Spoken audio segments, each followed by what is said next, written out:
আমরা করবো আজকে পটল চিংড়ি। চলো কিরকম করে রান্না করি দেখাই। আজকে করবো আমরা পটল চিংড়ি। পটল কুটে ভালো করে ধুয়ে নিয়েছি, আলু কেটে নিয়েছি, আর করে নিয়েছি মশলা। এর মধ্যে আদা, টমেটো, কাঁচা লঙ্কা, হলুদ, নুন, জিরার গুঁড়ো দেওয়া আছে, আর স্বাদ অনুসারে লবণ। এই যে চিংড়ি মাছটা ভেজে রেখেছি। এবার দিয়ে দেবো, তেলটা গরম হয়ে গেছে, দিয়ে দেবো সাদা জিরা। জিরাটি দিয়ে পটলটা ভাজলে টেস্ট হয়, ওই জন্য পটলটা আগে ভেজে নেবো আমরা।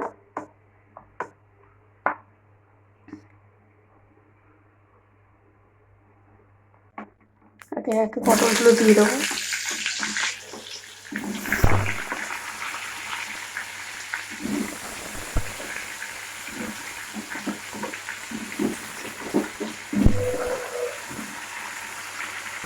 দিয়ে দেবো লবণ,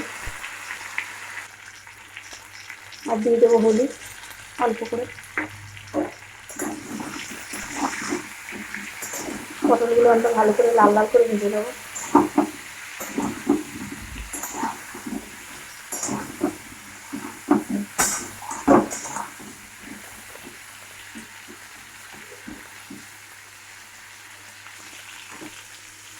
পটলগুলো আমাদের ভাজা হয়ে যাচ্ছে, আর একটু হালকা করে ভেজে নেবো। আমরা এবার পটলগুলো নামিয়ে নেব।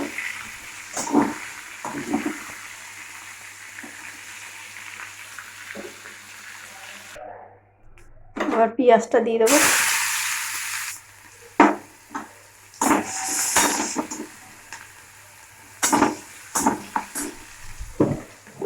এর মধ্যেই আলুটা দিয়ে দেবো। পটলের তেল তো ওই জন্য কালো কালো লাগছে।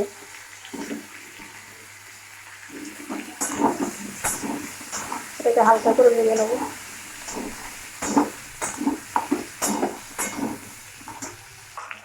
দিয়ে দেবো হাফ চামচ লবণ, আর অল্প একটু হলুদ।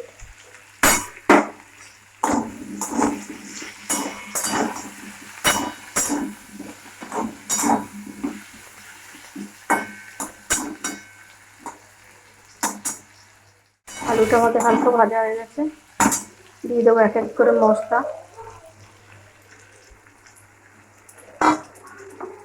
দিয়ে দিলাম মশলার হাফ চামচের মতো লঙ্কার গুঁড়ো, কেন আমি ঝাল দিয়েছি কাঁচা লঙ্কা, ওই জন্য লঙ্কার গুঁড়োটা দিলাম অল্প করে। দিয়ে দেবো একটু জল, বাটি দেওয়ার জলটা দিয়ে দিলাম। দিয়ে ভালো করে মশলাটাকে একটু কষিয়ে নেবো।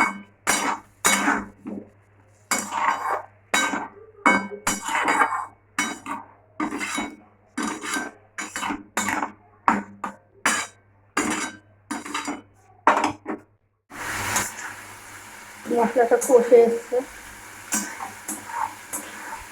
কষে খেয়ে তেলটা বেরিয়ে গেছে। এবার আমরা দিয়ে দেবো পটলটা।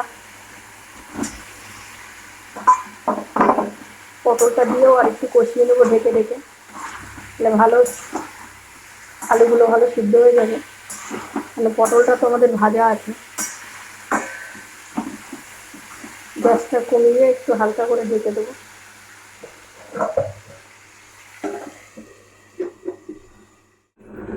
আমরা ঢাকনাটা খুলে নেব। আমাদের পটল চিংড়িটা হয়ে গেছে, এবার আমরা নামিয়ে নেব। চলো আমরা নামিয়ে নিই, গ্যাসটা অফ করে দিয়েছি।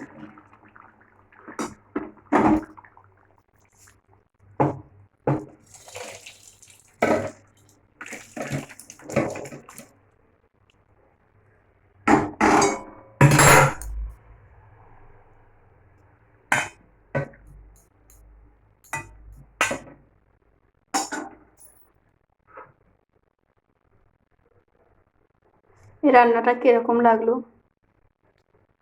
সাবস্ক্রাইব করবে, লাইক করবে, ফলো করবে।